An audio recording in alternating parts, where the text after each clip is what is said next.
गेल्या 4-5 दिवसांपासून बुलढाणा जिल्ह्याच्या विविध भागात विजांच्या कडकडाटासह मुसळधार पाऊस होत आहे। यामध्ये खामगाव, शेगाव, चळगाव, जामोद या तालुक्यामध्ये आतापर्यंत जवळपास 70 मिलीमीटर पाऊस पडलेला आहे। त्यामुळे या तालुक्यातील शेतकऱ्यांनी खरीपाच्या पेरणीला सुरुवात केली आहे। तर इतर तालुक्यामध्ये अजूनही कमी पाऊस पडल्याने शेतकरी आता पेरणीयोग्य पावसाची वाट पाहत आहे। चळगाव जामोद तालुक्यामध्ये समाधानकारक पाऊस झाला असून तालुक्यातील बहुतांश भागात पेरणीला सुरुवात झाल्याचे दिसून येत आहे। तर दुसरीकडे 100 मिलीमीटर पाऊस पडल्याशिवाय शेतकऱ्यांनी पेरणी करू नये असे आवाहन कृषी विज्ञान केंद्र चळगाव कृषी तज्ञ संजय उमाळे यांनी केले आहे। MCN न्यूज मराठी करिता संपादक राजीव वाढे, चळगाव। सध्या मान्सून हा थोड्याच दिवसात विदर्भामध्ये दाखल होणार आहे आणि सर्व शेतकऱ्यांच्या अंतिम टप्प्यामध्ये आपण पेरणीचे आलेले आहोत। सोयाबीनचा पेरा हा बुलढाणा जिल्ह्यामध्ये वाढण्याची शक्यता असून सर्वात जास्त क्षेत्रावर सोयाबीन पिकाची लागवड करण्यात येते। परंतु सोयाबीन पिकाच्या बाबतीत जर आपल्याला सोयाबीन पीक हे किडी आणि रोगांपासून जर वाचवायचं जर असेल तर काही गोष्टी करणं अतिशय महत्त्वाचे आहे। त्यामध्ये बीज प्रक्रिया हा अत्यंत महत्त्वाचा असा एक भाग आहे, कारण बऱ्याच मागच्या काही दिवसांपासून सोयाबीन या पिकांवर खोडकिडी असू द्या, वाणी असू द्या किंवा हुमणी या किडींचा प्रादुर्भाव हा फार मोठ्या प्रमाणामध्ये होत आहे। म्हणून बीज प्रक्रिया ही बियाण्याची कवच कुंडली म्हणून काम करतात। म्हणून शेतकऱ्यांनी बीज प्रक्रिया केल्याशिवाय बियाण्याची पेरणी आपल्या शेतामध्ये करू नये।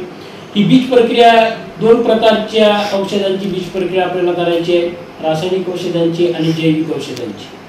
रासायनिक औषधांची बीज प्रक्रिया करायची जर असेल तर त्यामध्ये थायमेथॉक्झान 30 FS ही 10 ml प्रति किलो बियाणे याप्रमाणे, त्यासोबतच कार्बोक्झिन 37.5 आणि थायरम 37.5 3 ग्रॅम प्रति किलो बियाणे याप्रमाणे आपल्याला बीज प्रक्रिया करायची।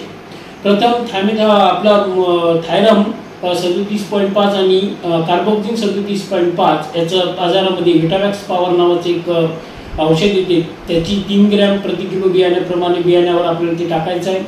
त्यानंतर थायमेथॉक्झान 30 FS ही लिक्विड येतं कीटकनाशक म्हणून, याची बीज प्रक्रिया आपल्याला त्यासोबत करायची आहे। ही दोन्ही औषधं बियाण्यावर टाकून हळूवारपणे बियाणं सोडून देऊन सावलीत सुकू द्यायचं आहे आणि त्यानंतर मग आपल्याला जैविक औषधांची जी बीज प्रक्रिया असते त्यामध्ये रायझोबियम, TSB आणि KMB याला आपण लिक्विड कॉन्सर्शिया म्हणतो, याची बीज प्रक्रिया आपल्याला एका 30 किलोसाठी जवळपास 250 ml एवढे औषध त्याच्यासाठी लागतं। ही बीज प्रक्रिया आपण पेरणीच्या आदल्या दिवशी करून ठेवायची आहे। तर तुमचं थायमेथॉक्झान 30 FX आणि कार्बोक्झिन प्लस थायरम ही बीज प्रक्रिया पेरणीच्या 2-3 दिवस आधी करून ठेवली तरी काही हरकत नाही, कारण जर आपलं पीक या किडींपासून वाचवायचं जर असेल तर ही बीज प्रक्रिया करणं अतिशय महत्त्वाचं आहे। त्यानंतर सोयाबीनच्या बाबतीत पुरेसा पाऊस झाल्याशिवाय शेतकरी बंधूंनी कृपया पेरणी करू नये, कारण बरेच शेतकरी सध्या पेरणीच्या तयारीमध्ये दिसतात आणि पेरणी करण्याची मानसिकता शेतकऱ्यांनी करून ठेवलेली आहे।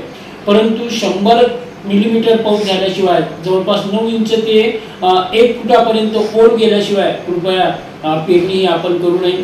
पेरणी करत असताना घरचं बियाणं असेल किंवा विकतचं बियाणं असेल तर ही बीज प्रक्रिया करण्याच्या आधी बियाण्याची जे काही उगवण क्षमता आहे ती उगवण क्षमता कृपया घरच्या घरी आपण तपासून घ्यावी आणि 60% वर ज्या बियाण्याची उगवण क्षमता आहे त्याच बियाण्याची पेरणी आपण करावी।